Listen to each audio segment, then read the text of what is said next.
DPP Partai Nasdem menonaktifkan Saudara Ahmad Sahroni dan Nafa Urbah sebagai anggota DPR RI dari fraksi Partai Nasdem.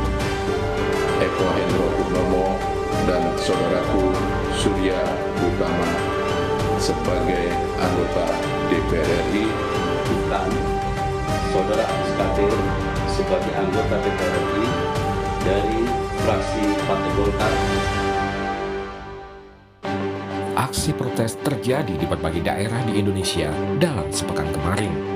Salah satu pemicunya adalah pernyataan sejumlah anggota DPR yang dinilai nirempati terhadap kondisi rakyat. Merespon aksi massa, partai politik menjatuhkan sanksi terhadap kader-kadernya yang bermasalah. Partai Nasdem menonaktifkan Ahmad Sahroni dan Nafa Urbah dari anggota Dewan lantaran keduanya dianggap telah menyimpang dari garis perjuangan partai. Pernyataan dari para wakil rakyat, khususnya anggota DPR RI dari fraksi Partai Nasdem yang telah menyinggung dan mencederai perasaan rakyat. Dan hal tersebut merupakan penyimpangan terhadap perjuangan Partai Nasdem. Dan ini DPP Partai Nasdem menyatakan, terhitung sejak Senin 1 September 2025, DPP Partai Nasdem menonaktifkan Saudara Ahmad Sahroni dan Nafa Urbah sebagai anggota DPR RI dari fraksi Partai Nasdem. Begitu juga Eko Hendro Purnomo alias Eko Patrio dan Surya Utama atau Uya Kuya juga dinonaktifkan sebagai anggota DPR dari fraksi PAN.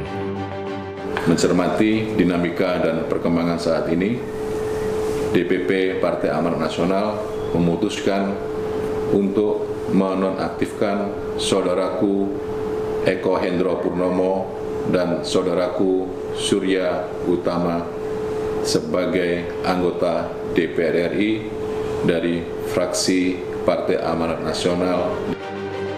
Senada dengan Nasdem dan PAN, Partai Golkar juga mengumumkan Adis Kadir dinonaktifkan sebagai anggota DPR.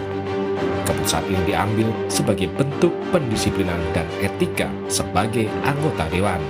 Partai Golkar menegaskan upaya partai untuk memperkuat disiplin dan etika bagi anggota DPR RI dari Partai Golkar. Berdasarkan pertimbangan itu, Dewan Pimpinan Pusat Partai Golkar secara resmi menonaktifkan Saudara Adis Kadir sebagai anggota DPR RI dari fraksi Partai Golkar. Mantan anggota DPR RI, Sulfan Lindan menilai sanksi nonaktif dari DPR belumlah cukup jika melihat dampak yang ditimbulkan dari sikap dan pernyataan 5 anggota DPR tersebut. Itu kan kalau kata-kata nonaktif kan satu saat bisa aktif lagi kan. Jadi sebenarnya bukan nonaktif. Kalau perlu dipecat bukan hanya dari DPR, dari keanggotaan partai. Sudah parah sekali kalau sekedar nonaktif, saya kira itu masih ecek-ecek lah. Ya, karena partai takut dari ancaman-ancaman massa kan gitu. Ya. Jadi kalau memang mau serius ya diberhentikan betul. Dari dicabut keanggotaan partainya dulu. Jadi menurut Anda belum cukup ya? Artinya kan Ya. dia menjadi beban yang sangat berat buat partai kan. Merespon situasi terkini di tanah air, Presiden Prabowo Subianto mengumpulkan para pimpinan parpol di istana. Prabowo menegaskan pimpinan DPR dan parpol telah meminta anggotanya agar peka dan lebih berpihak pada kepentingan rakyat. Prabowo juga meminta DPR untuk selalu membuka ruang dialog dengan masyarakat yang ingin menyampaikan aspirasi. Dan juga para pimpinan DPR telah berbicara dan para ketua umum partai juga sudah menyampaikan melalui ketua fraksi masing-masing bahwa para anggota DPR harus selalu peka dan selalu berpihak kepada kepentingan rakyat. Kepada seluruh masyarakat, silakan sampaikan aspirasi yang murni dan tuntutan dengan baik dan dengan damai. Kami pastikan akan didengar, akan dicatat, dan akan kita tindak lanjuti. Saya juga akan meminta pimpinan DPR untuk langsung mengundang tokoh-tokoh masyarakat, tokoh-tokoh mahasiswa, tokoh-tokoh dari kelompok-kelompok yang ingin menyampaikan aspirasinya supaya bisa diterima dengan baik dan langsung berdialog.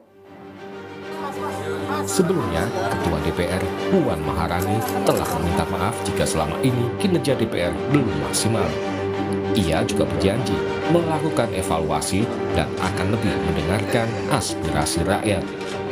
Sekali lagi saya meminta maaf jika kami sebagai wakil rakyat belum bisa bekerja dengan baik secara sempurna.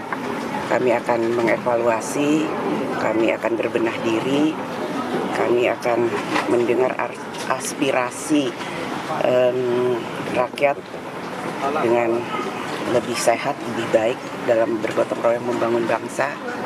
Dan marilah kita bangun bangsa ini bersama-sama, kita berdiskusi, kita dengarkan masukan-masukan dari para tokoh bangsa. Direktur Eksekutif Carta Politika Yunarto Wijaya menilai protes dan kritik terhadap DPR melalui aksi unjuk rasa pekan kemarin bisa menjadi pelajaran bagi DPR dan parpol agar bisa segera melakukan perubahan dalam perilaku dan kinerja. Bagaimana partai-partai ini nanti kita akan uji. Apakah sekedar karena ketahuan viral, apakah karena kemudian menyelesaikan masalah secara temporer, atau ada sebuah kesadaran baru. Bagaimana cara mengukurnya? Ada perubahan sistem nggak? Ada perubahan aturan nggak? Mereka nanti memberikan laporan nggak? Absensi, memberikan laporan nggak tentang dana reses? Kalau partai memang niat, partai bisa menjadi wadah untuk kemudian membuat aturan-aturan baru yang kemudian membuat masyarakat bisa percaya bahwa memang ada perubahan di situ. Yang kedua, saya tetap ingin memberikan catatan juga. Menurut saya problem kemarahan publik tidak sekedar ada di lembaga legislatif, tapi ada di beberapa kebijakan yang sifatnya kontroversial dan seakan-akan publik tidak tahu cara menyalurkan aspirasi ketika ingin mengkritik, ketika ingin menyampaikan saran dan masukan. Karena anggota DPR nggak menjalankan fungsi pengawasannya. Kenapa? Karena udah deal ketumnya dengan Presiden. Kenapa? Karena sudah dibagi jatah menteri. Pada titik itu semua akan menjadi mandul dan menurut saya kita akan lihat ke depan apakah memang akan terjadi sebuah perubahan di situ. Sejumlah anggota DPR yang bermasalah telah dinonaktifkan. Pimpinan DPR dan parpol juga telah berjanji untuk berbenah. Publik kini menanti keseriusan mereka menghadirkan wakil rakyat yang lebih berkualitas dan berpihak pada kepentingan rakyat.